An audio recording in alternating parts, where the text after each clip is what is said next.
All right, so before we introduce our next speaker, we want to get a little push on social media.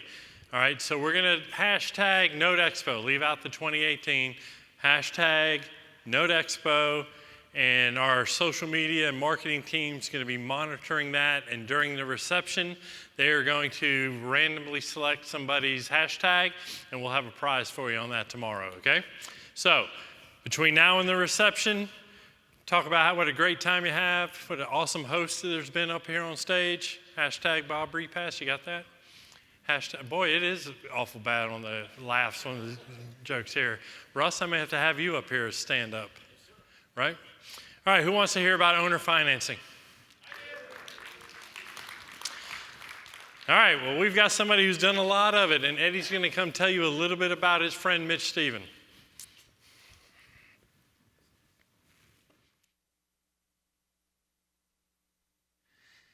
You know, I bought a lot of notes from a lot of people that seller financed over the years. I think I've closed, 1,000 portfolios of seller finance notes. But the next speaker has been the best executor for a long time of anybody I've ever met. He's done it for a long time. He's gotten better and better. He's constantly striving to figure it out. And the best thing about the guy is not that he's truly an expert teaching about something that he has done thousands of times. The best part is the guy's heart, and he's a good guy, and his way, his style of dealing. And I just would tell you, I've known story after story after story of people that Mitch has helped, borrowers that Mitch has been fair with, and instead of them leaving and tearing up the house, they left with dignity and just his manner and his style of dealing. And I know that you guys are in for a treat learning his formula for a guy that's done this a couple of thousand times. I want you to welcome Mitch Stephen.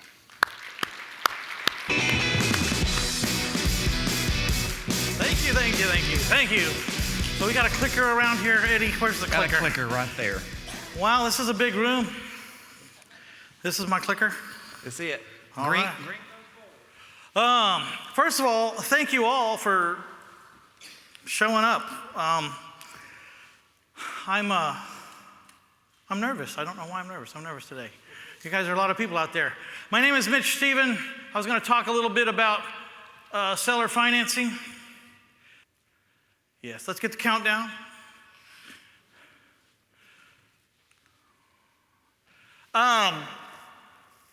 So the first thing is you got to have the disclaimers, right? I'm not an attorney. I'm not a lawyer. I'm not a CPA.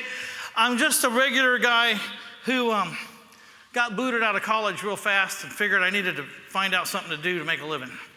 So whatever I'm talking about and whatever you're considering, please check with your lawyers and your attorneys just to make sure I'm not out in left field somewhere.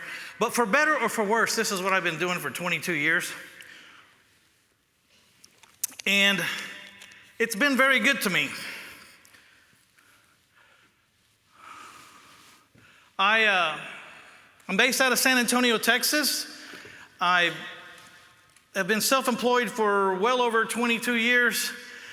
Even before then, I was a bartender for about 7, 8, 9, 10 years. And I bartended at night to make sure I could pay my bills. And I had the business of the day or the month for many, many years. I tried and failed at so many things. People said, how'd you get into real estate? I said, it was the last thing left. There was nothing left to try. It's like, I better make it at this because there's nothing else to do. I'm the author of a series of books called My Life in 1,000 Houses, which that and $7 will give you, get you a cup of coffee at Starbucks. But I guess the point is, and I want to state right now, whatever numbers, whatever volumes I've done, whatever I'm saying, I'm not sticking my chest out to when I say these numbers. All I'm trying to impress on you is that I've done enough of this stuff to have a lot of things happen to me, both good and bad. And so the volume, I mean, there's always a bigger gun down the street. You know, you'd say, you know, I did 1,500 houses in my career. There's a guy that did 1,500 houses last week somewhere down the hall down here. So I buy about 100 houses a year, so I've been active for, except for the times I checked out, I'm usually buying about 100 houses a year. I'd like to buy more, and today I could buy more, but it's very, very competitive, so I'm still out there trying to increase that number. But there was a time when that was just all I could handle. And so I kind of got comfortable with that number. Last year, 2017, was very competitive. There was a guru on every corner, every weekend. Everybody who turned on the TV watched Flip Something and became a house flipper for at least a year. And until they found out that it was really work, and then maybe they didn't do anymore. But so just to give you an idea, out of the 88 houses, I wholesaled 2 of them. I retailed 24 of them, put an asterisk by that, and then I owner financed 62 of them. I'm out there looking for the perfect owner finance house. That's what turns me on. That's my gig in life. That's what I do. It's a strategy I love. And I'm going to try to explain to you why I love the strategy so much as we go on here. But I do want to point out, I could have owner financed almost all of those 24 that I retailed. But I've got my business set up as such that there's only like 2 people on salary. One's a $15 an hour person, and the other one is the center of the office, my daughter, who's been with me for 22 years, who's papered up every deal coming in and going out for 22 years. She's really my only employee as far as I'm concerned, the only one, the big overhead. Everyone else gets paid upon success. So I'm monitoring my guys all the time to see how their pipeline's doing and how their financial status is. And when they get down to where they're running thin, I just retail some houses so everybody can get a check. Because if it was up to me, I'd owner finance all of those houses, but sometimes people need a check. So it took me 22 years, but I finally got into a position where I have not seen the last 300 houses I bought, and I have not seen the last or spoken to the last 300 people that bought my houses. That was a real milestone for me. That happened about 7 years ago. I started that journey. So what I want to talk to you about, and don't get me wrong, people think that I'm against landlording or that I hate landlords or that I think that they're doing it all wrong. I'm not bashing landlords at all. There's been many a millionaire and kabillionaire made from being a landlord on all different levels. I just want to tell you there's another side to that coin, okay? There's another side. There's a way to get cash flow without having to have all the phone calls and all the liabilities that a landlord has. And so I'm just here to present that side. And I was a landlord for a moment in time, and I hated it. Now, it might have been because I was the worst friggin' landlord on the planet, or I don't know, but I didn't like it very much, and it really wore me out. And I stumbled into what I do today. It's really not about the money, and we're going to talk about money sometimes, and if I talk about money or how much I made on a deal or whatever, again, it's not there to brag about that. It's just to show you what I've been able to do despite all my handicaps that I have. And when I'm talking about the money, you get to a point where it's not about the money anymore, it's just about the freedom. I think everyone in this room gets in that door thinking about the money, but if they can get where they're going, it's not about the money, right? It's about the freedom. Does everyone agree? It's about the freedom. We're trying to buy freedom. And unfortunately, we buy our freedom with money here in the United States and probably on this whole globe, because if we could buy our freedom with jelly beans, then we'd be up here talking about how to collect jelly beans right now. But we don't buy our freedom with jelly beans. So, I don't know, it's pretty obvious. I've made a lot of mistakes throughout my time. And then I stumble into this owner financing model that seems to solve a lot of the issues I have with the real estate business. So when I get into the owner finance proposition, there's like 3 key things that I like about this strategy. The first one is almost everybody you meet that's a renter would rather own. And obviously everyone you meet that owns would rather own because they did. So 100, I'm not saying 100% because there's always some group that doesn't want to or go against the grain. But whether it's 83% or 87% or 90% or 79%, you guys are aware that all statistics are made up on, 97% of all statistics are made up on the spot. Do you know that? The other thing is, I don't think that affordable houses are really a risky investment. I think that the day that the average house in America becomes worth nothing is the day that your money wasn't worth anything like months before, and we're probably picking up arms and we're probably going someplace. The day that little bitty houses aren't worth anything.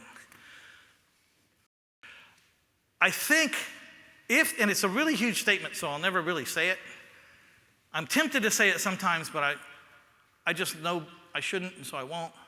But if there is such a thing as a recession-proof business, I think the owner finance strategy that I'm using might be. Because I lived through one of the deepest recessions in a long, long time. A lot of people called the last recession a depression. Some people said it wasn't a recession, it was a depression. And I've never been through any other real recessions at an age that I could understand. So if that was a really deep recession and I survived it, then I think my model has some merits that I hadn't been given it credit for. My life changed one time. You heard that saying, the teacher will appear when the student's ready? I heard someone say this sentence, or I read it somewhere, and all of a sudden, I started to have these revelations. It's like I had come of age. I was ready to accept a certain amount of facts. Said financial freedom happens when your wants and your needs are exceeded by your cash flow. Actually, it said passive income, and I don't believe in passivity whatsoever, so I think I've changed it to residual income. Financial freedom happens when your wants and your needs are exceeded by your residual income. How many people here still have a job? Okay, cool, because I'm talking right to y'all, and even those of y'all who are just freshly out of the job or have jumped in with both feet. This really helped me a lot. It actually changed my life 100%. And over the next 10 days after I had stumbled upon this definition, I started to have revelation after revelation after revelation about how I was supposed to get free or get wealthy, or if any of that was going to happen, how it was going to happen.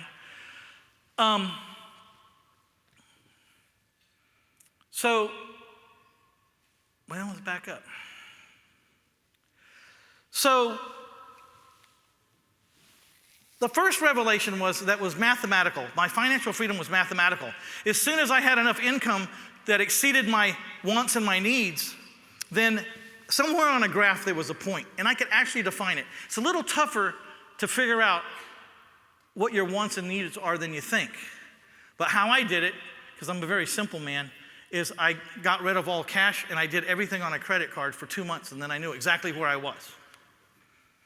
I knew exactly what I was spending and what I was spending on. I don't know, might seem kind of amateurish, but it's a way to get an exact number. Second thing it said was, I always thought financial freedom was used by wealthy people. That word, financial freedom, rich people use that word. Well, when I figured out where I was on the graph, I needed $4,500 a month to become financially free. And I thought, well, that's not wealthy at all in this country. That's hardly anything. So financial freedom and wealth has nothing to do with anyone. That's a big one. That's a really big one. Then I came to the conclusion that I controlled the bar. So in the name of getting financially free faster, I scuttled about $1,000 a month. From that $4,500, I got it down to $3,500. Not because I was lessening my hopes and my dreams or my aspirations. I just needed to get financially free as soon as I could, because I had this other revelation that if freedom was in the cards for me, not freedom, if true wealth, big wealth was in the cards for me, it would happen after I got financially free. And then there was the last revelation. Why would that happen? Why? Why is it so important? It's because I would be giving that 2,600 hours a year to me and not to my boss or to someone else. And in 2,600 hours a year, I figured I could figure this out. I could hang around with people that could explain to me how to figure it out. And then if I didn't get what they were talking to me about in a hurry, I could just keep hanging around them until I matured enough to understand what they were talking about. I like real estate because it's tangible, it's not going out of style, it helps with tax value, it can help you with a lot of taxes and tax advantages. These are big ones though. I could rub shoulders with very successful people in a room like this, and they would let me in this room. And I could hang around people. I bet you there's at least 10 multimillionaires in this room right this minute. Multi. I needed to be in that room. I also didn't need a college degree, which was a good thing because I didn't get one. And the education was available for me to get even back then when they didn't have the internet. And I could make money while I was learning.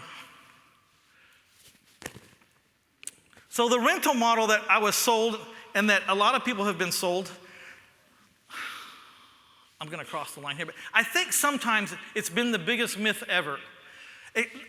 Not in its entirety of what it is or how they should explain it, but the way that they explain it, it's mythical.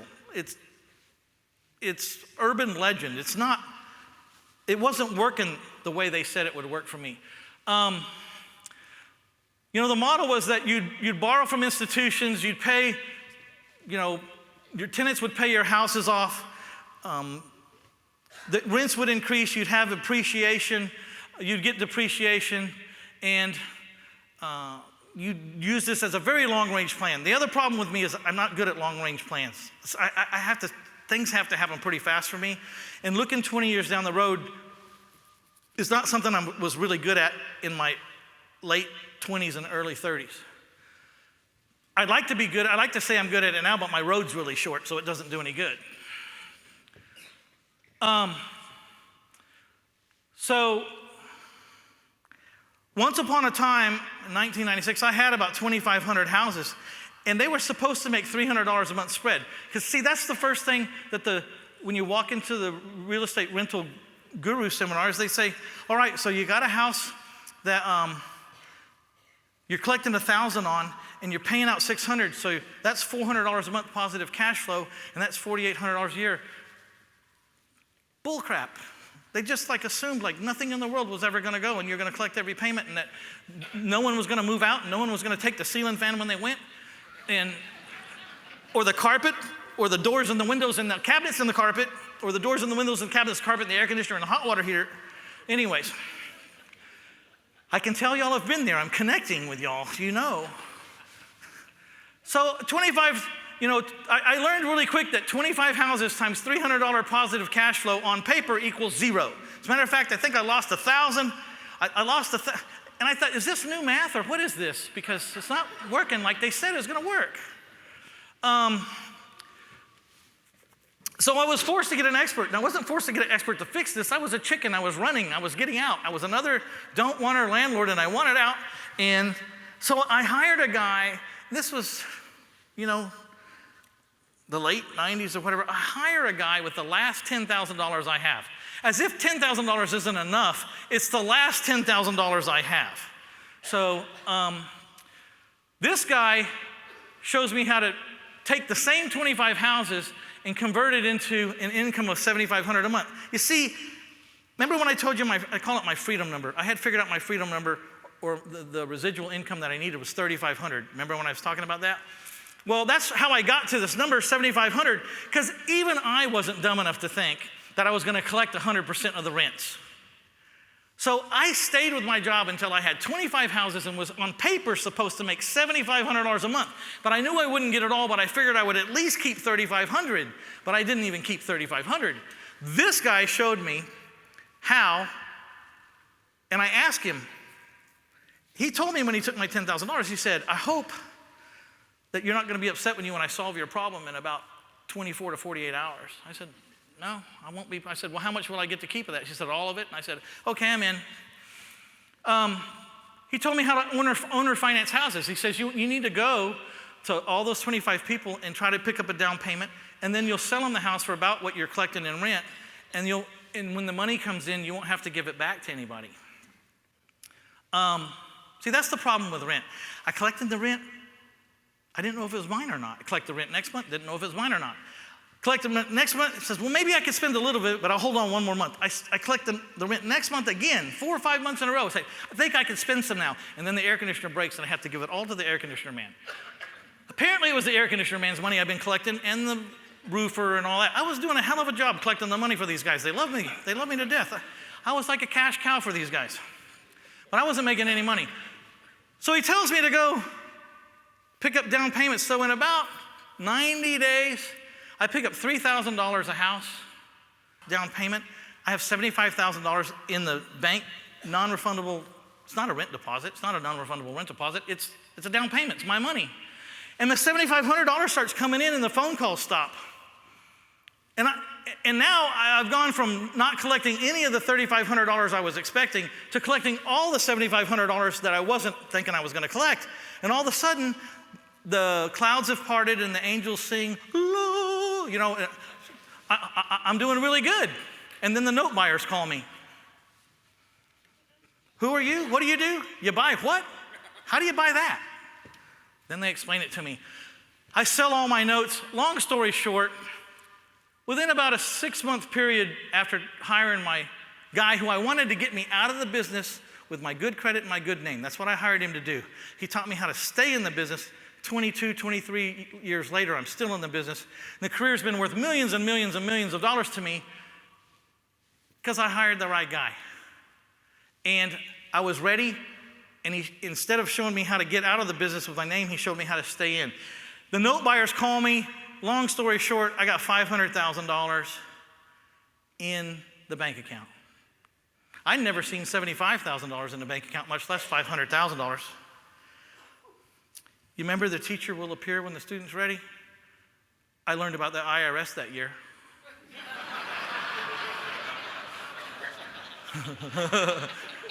And they guys are brutal. I tried to act dumb, but they wouldn't go with it. I don't understand. That can't be right. No, it's right.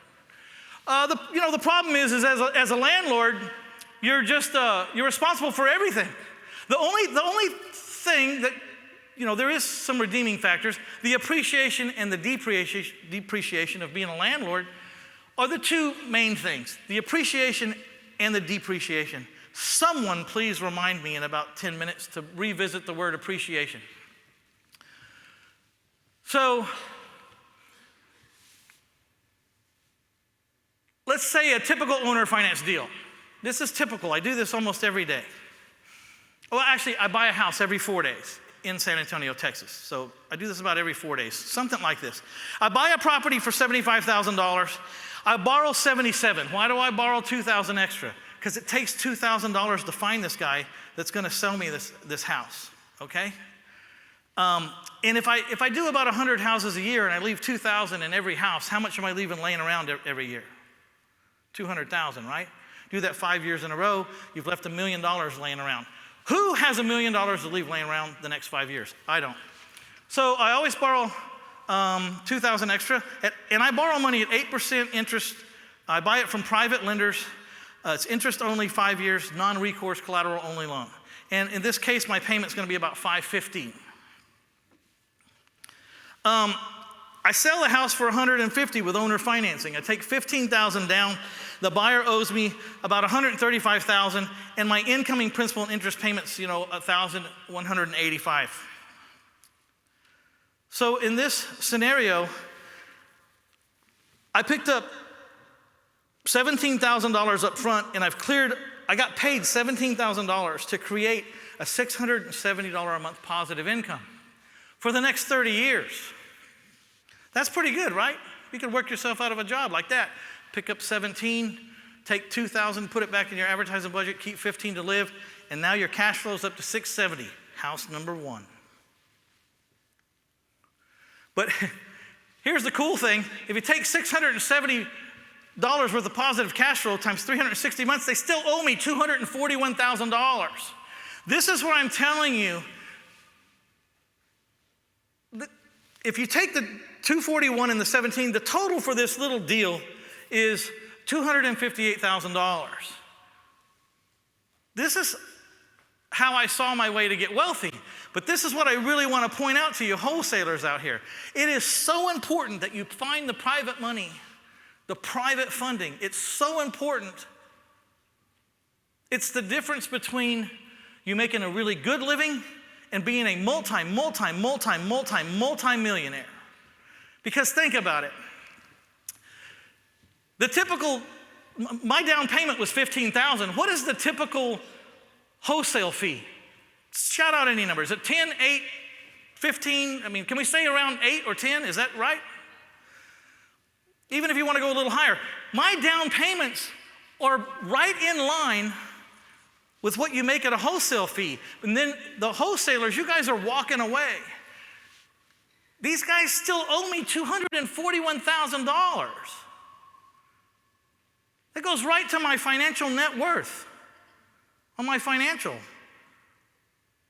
mean, think of every deal you ever wholesaled. If you were still owed $241,000, what would you be worth? That's the magic of it. We were going to hand out barf bags for all the wholesalers, but I think I forgot to pull them out. It is so important to find your private money. How many of those deals do you need to be financially free? Well, at $670 a month, just figure out what your freedom number is. And when I say free, I'm not talking about living the high life. What does it take to pay your bills, not have to have a job? And all your bills are paid. Car insurance, house, everything inside your, you got your castle and then you got the moat that goes around all your assets. Everything inside the moat. So it doesn't take that many deals for most people. I mean, if you make 5,000, if you need 5 or 6,000, you need 10 deals.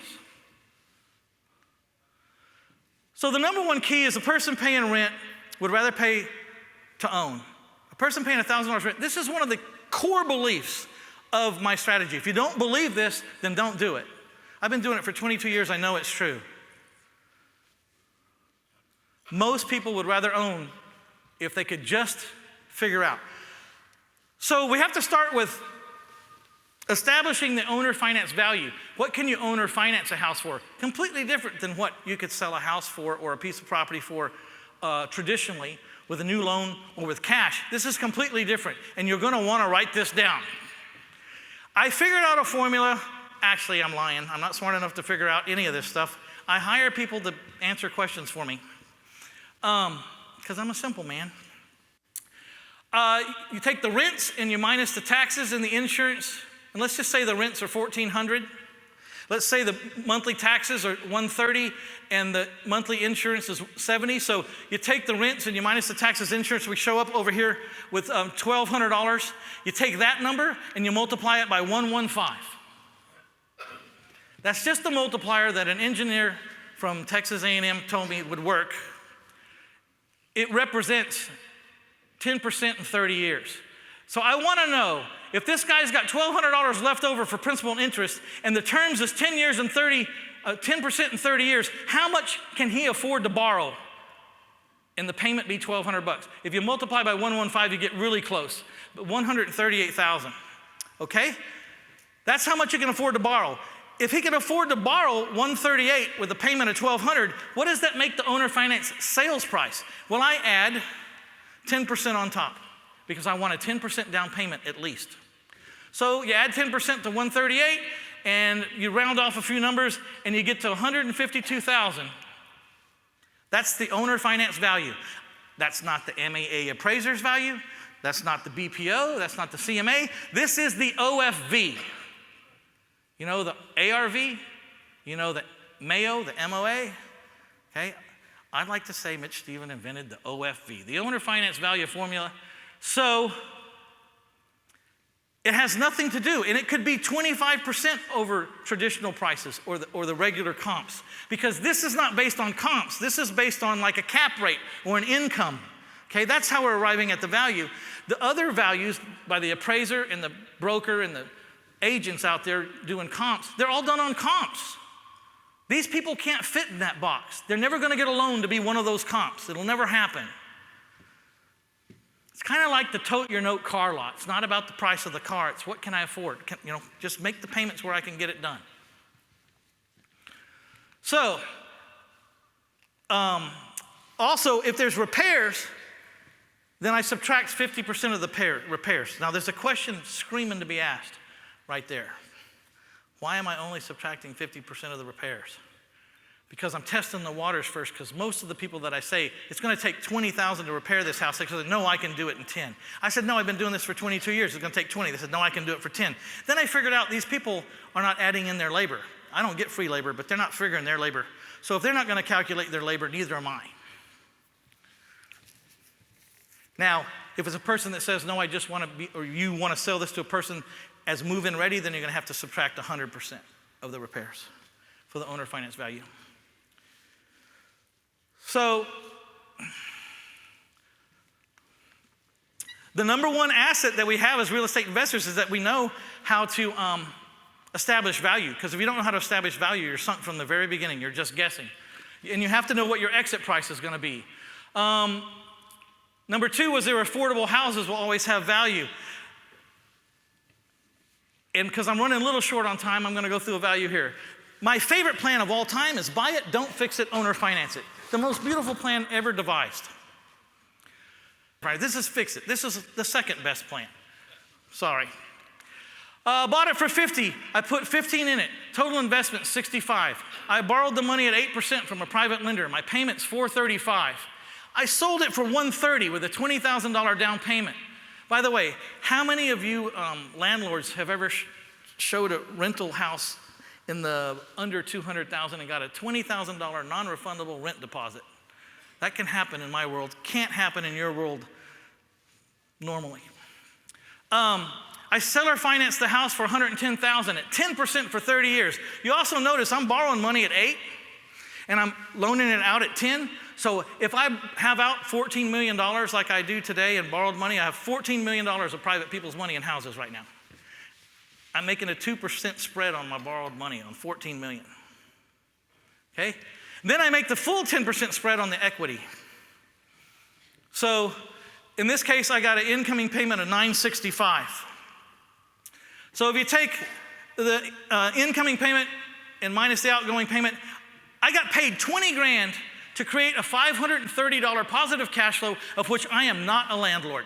It's not my toilet, it's not my hot water heater, it's not my roof, it's not my sprinkler, it's not my fence, it's not my gate, it's not my door, it's not my lock, it's not my faucet, it's not my carpet.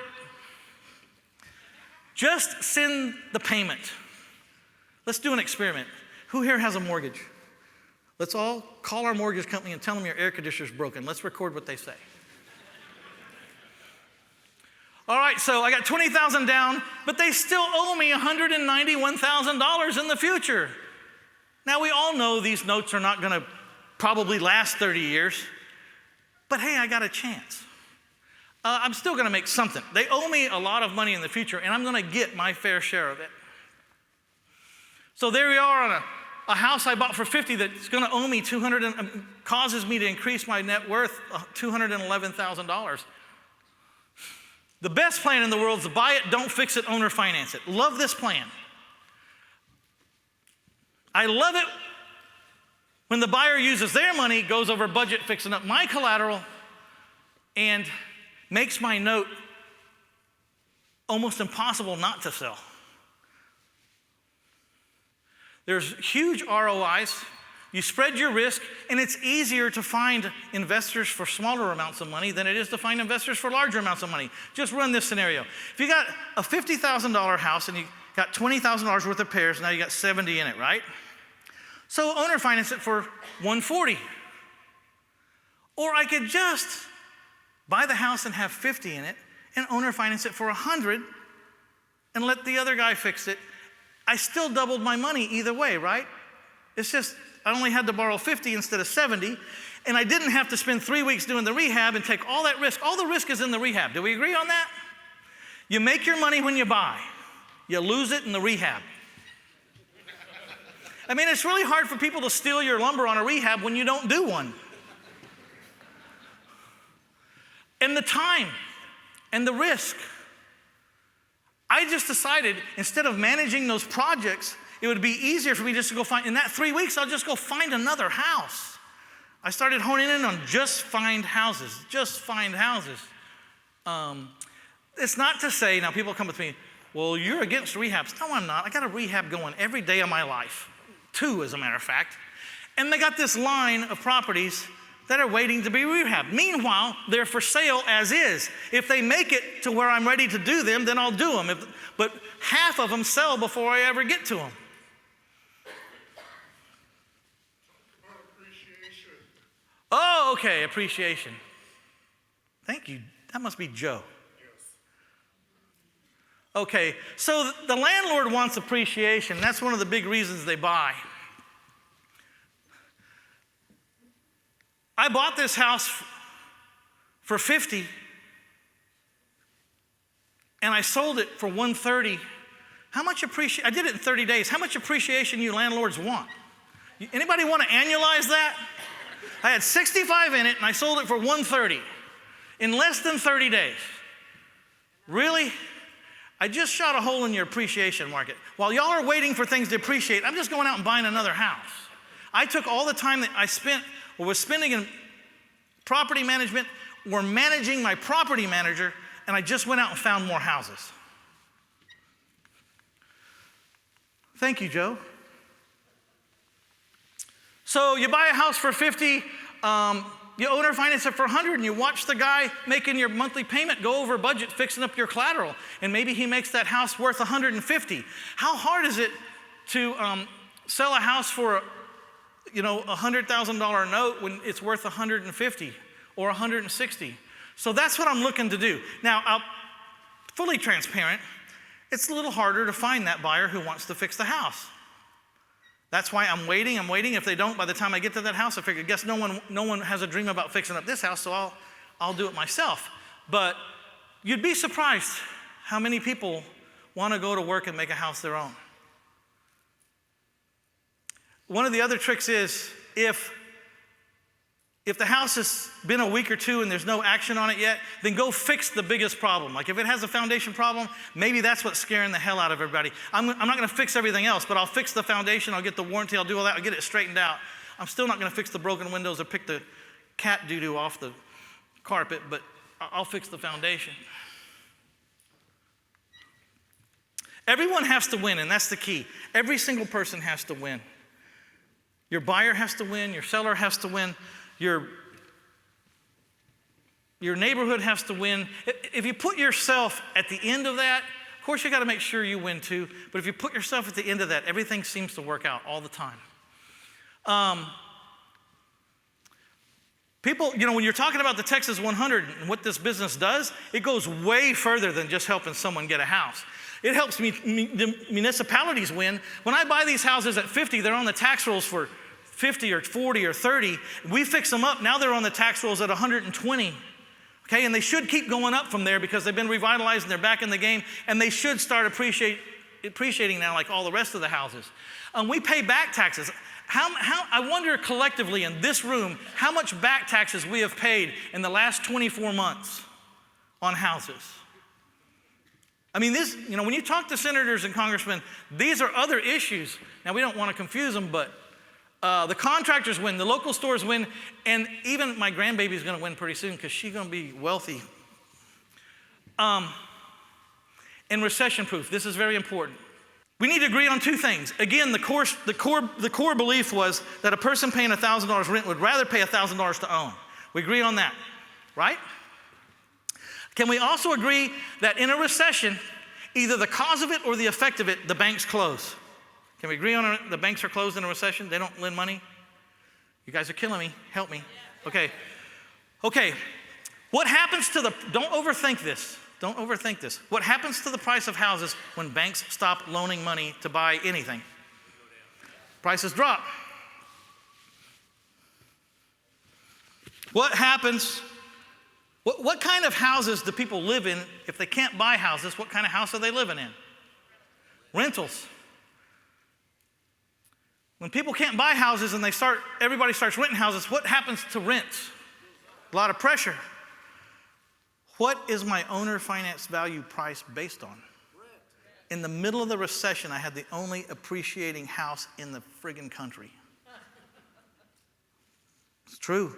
My Harvard graduate banker kept telling me, can't be. I said, it is, it's right here. I said, look, I bought this house 3 years ago, I sold it for this. I happened to foreclose on it here recently because of the recession, and now look what I'm selling it for now. And look what the comps say it's worth. The comps say it's worth $40,000 less than what I sold it for. And I had to turn 3 people down. So, why does this happen? The reason why I started thinking, why did this happen? How I figured it out was I had 250 houses owner financed when the recession hit. 45 houses fell off in 90 days. I had 45 foreclosures. I couldn't fix them fast enough. This is where I discovered fix and flip and that my model might be recession proof. I couldn't fix enough houses. There's 45 vacant houses. I said, I've got to start selling houses as is. What can I do? I started running numbers. I put 41 houses up for sale as is. I put 4 of them into rehab. By the time I finished the rehab on the 4, I had sold 2/3 of my vacant inventory as is. And they were fixing up my houses. I said, what in the hell have I been doing all this time? What have I been doing? I went to fix 2 more houses. So by the time I fixed 6 houses, I was done with all 45 houses. And I had gotten better down payments than I'd ever gotten, because guess what happened in the recession? They moved the credit score requirements for a new loan from 5-something to 680. It was like a 100-point jump. All of a sudden, I had real people with real down payments. My average days on the market are 9 days, and my average down payment is 12% in San Antonio. And the reason why it happens is, the reason why the recession-proof idea can even come to your head is, I didn't need a bank on either end. I was one of the few strategies ever that didn't need a bank to buy the house, and my buyer didn't need a bank to buy the house from me. I was the only guy open in the recession. I was booming like crazy. What a business. What a business. When you do good in the good times and you boom in the recession, how many people would like to be in a business like that? Never have to call the downturn. Never have to try to predict or worry about when it's going to happen. As a matter of fact, you could even look forward to it. And it's starting to happen right now, in my humble opinion. So, I think that this would be a great tool to add to your tool belts. It helps me get out. You may not believe this, but sometimes I screw up on houses. Sometimes things happen and I get upside down. Not within my control. Either I make a mistake or someone just tears the hell out of my house. But I have looked up and been upside down. Owner finance has saved me every time. I may not make any money. I may have to write a little $20, $30, $50, $100 check a month, or I might make only $100. But as the time goes by, it solves all my problems, and I've gotten out of any of the bad deals that I ended up with. I've gotten out of them.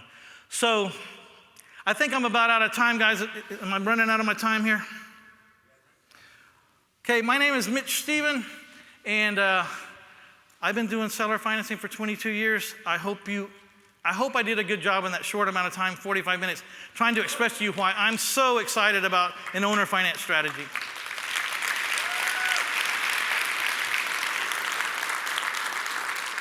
I'll be talking at the legislative session tomorrow about the Texas 100 and all the great things we can do for our legislation, so please come by and see me then.